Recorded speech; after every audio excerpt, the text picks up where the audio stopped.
But Savitri की अमावस्या के दिन ब्रह्मा जी के मुख से प्रकट हुआ है।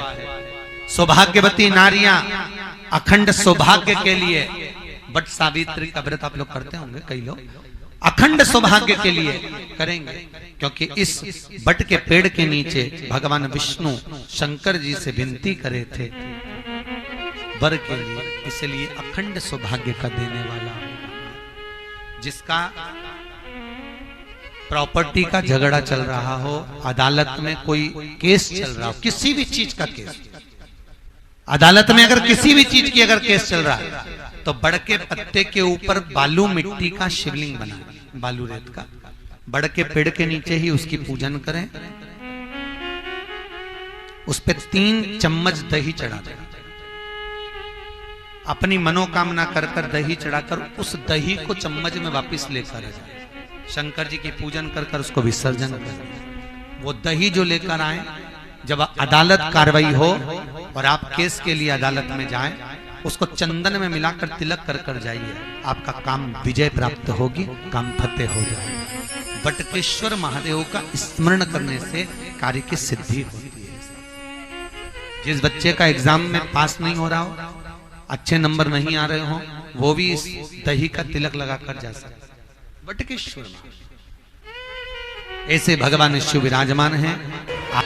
16 श्रृंगार में नारी के हाथ की चूड़ी का कलर अलग हो सकता है, चूड़ी की डिजाइन अलग हो सकती है, चूड़ी अलग हो सकती है, चूड़ी महंगी सस्ती हो सकती है, मंगलसूत्र की कीमत ऊंची नीची हो सकती है, पांव की बिछुड़ी की कीमत ऊंची नीची हो सकती है, कान के कुंडल की कीमत ऊंची नीची हो सकती है।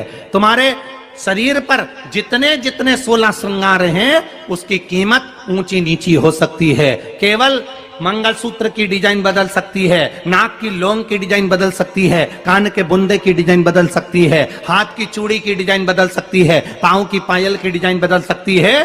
केवल नारी के 16 श्रृंगार में एक श्रृंगार ऐसा है जिसकी कीमत जो पहले थी वही कीमत आज तक है और उसकी डिजाइन आज तक नहीं बदली। वो मांग का सिंदूर है, एक जैसी डिजाइन है और एक जैसी कीमत है। सारे श्रृंगार की कीमत अलग, पर मांग में जो सिंदूर डाला जाता है वो एक कीमत का होता है, एक डिजाइन का होता है और एक जैसा होता है, और वो सबसे भारी होता है। सावित्री यमराज से कह रही है मेरे पति को छोड़ दो। यमराज कह रहा है सावित्री तेरा पति मर चुका है, मांग के सिंदूर को पोंछ दे। सावित्री कहती है पूरा श्रृंगार उतार दूंगी पर मांग का सिंदूर नहीं पूछने दूंगी। तब यमराज ने कहा जब तक तू मेरे मांग का अपनी मांग का सिंदूर नहीं उतारती तब तक तू मेरे पास नहीं आ सकती। भगवान यमराज से सावित्री ने कह दिया मैं भी तुझे वचन देती हूं यमराज, मेरी मांग में जब तक सिंदूर है, जैसे सीता ने लाइन, लक्ष्मण जी ने लाइन खींच दी थी और सीता पार नहीं जा सकती थी, मैं भी तुझे वचन देती हूं जब तक नारी की मांग में सिंदूर है तब तक तू उसके पति को उसके सामने लेकर नहीं जा सकता, यह भी मैं तुझे कह देती हूं। यमराज भैंसे पर सवार होकर सत्यवान को लेकर जा रहा था, सावित्री से वचन पर वचन चल रहे थे, बड़ के पेड़ के नीचे छोड़कर आए। क्या चाहिए तुझको, क्या चाहिए तुझको, क्या दूं मैं तुझको, कुछ मांग ले मुझसे। सावित्री कहती है क्या दोगे आप, मेरे पति के प्राण दे दो बस वापिस, और कुछ नहीं चाहिए। यमराज यमलोक में प्रवेश करने लगा, मांग के सिंदूर में से थोड़ा सा सिंदूर सावित्री ने केवल हाथ में लेकर अपनी बिंदी पर जो लगाया, सत्यवान को लेकर यमराज अंदर नहीं जा पाया। बाहर खड़े होकर कहता है मांग ले, मैं तुझे एक वचन नहीं, तू बोले तो मैं 2 वचन दे देता हूं, तू बोले तो मैं 3 वचन दे देता हूं, तू मांग क्या चाहिए। तब सावित्री ने कहा देना चाहते हो, हाँ। अब यमराज को लगा कि लालच में पड़ गई सावित्री, तब कहा पहला वचन दीजिए, मेरे अंधे सास ससुर के नेत्र वापिस आ जाएं। यमराज ने कहा तथास्तु। दूसरा वचन दीजिए, मेरे सास ससुर अपने पोता पोती का मुख देखें। यमराज ने कह दिया तथास्तु।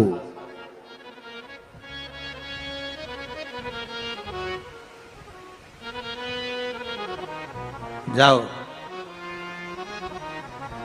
यमराज जाने लगे, फिर आग जलने लगी।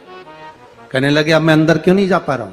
सावित्री कहती है तुमने वर दिया है, मेरे सास ससुर पोता पोती का मुख देखें, उनके बेटे को तुम ले जाओगे तो पोता पोती कहां से होगा, छोड़कर जाओ। सावित्री है, पति को वापिस लेकर आ गए। कर्जा मुक्ति के लिए सारे वृक्षों में अगर कोई श्रेष्ठ वृक्ष माना गया है तो वो बट का वृक्ष माना गया महाराज। इसलिए प्रशासनिक कार्य के लिए, मानसिक टेंशन में, परेशानियों में बटकेश्वर महादेव का स्मरण किया जाता है। और यदि निवेदन करूंगा, बहुत ज्यादा यदि आपको कर्जा हो गया है, बहुत ज्यादा कर्जा हो गया और वो कर्जा चूक ही नहीं रहा, तो थोड़े दिन बड़ के पेड़ के नीचे आप बटकेश्वर महादेव के लिए 1 लोटा पानी, उसमें थोड़ा सा पिसा हुआ चावल पीस के गला लेना चावल को और पीस लेना, पीस के उस पानी में मिला लेना और मिलाकर उसमें थोड़ी सी हल्दी पिसी हुई डालकर बटकेश्वर महादेव के नाम से बड़ के पेड़ के नीचे अपनी कामना कर जो कर्जा हुआ है उस कर्जे का भान देते हुए, स्मरण देते हुए छोड़ दे। महाराज 2 या 3 सोमवार एक ही जगह पर करना, 3 सोमवार बाद वहीं से बड़ के पेड़ की थोड़ी सी जड़ उठा लाना और उस जड़ को एक कोई धागे में बांधकर या तो अपने गले में डाल लो या अपनी जेब में पटक लो, उसको थोड़े दिन पटक कर रखना, लगभग 2 से 3 महीना पटक कर रखो। वो जड़ जैसे बड़का पेड़ विस्तार होता है, पानी गिरे ना गिरे, जल वृष्टि हो ना हो, गर्मी पड़े ना पड़े, उसको कोई फर्क नहीं पड़ता। बड़का वृक्ष आप रूप फैलता जाता, उसकी जड़ें अपने आप प्रबल होती है। उसी तरह ये बटकेश्वर महादेव कहीं से भी अगर जड़ आपके पास में रखी है 1 महीना, 2 महीना, 3 महीना तक, तो ये जड़ अपने आप लक्ष्मी को पकड़कर खींच कर लाती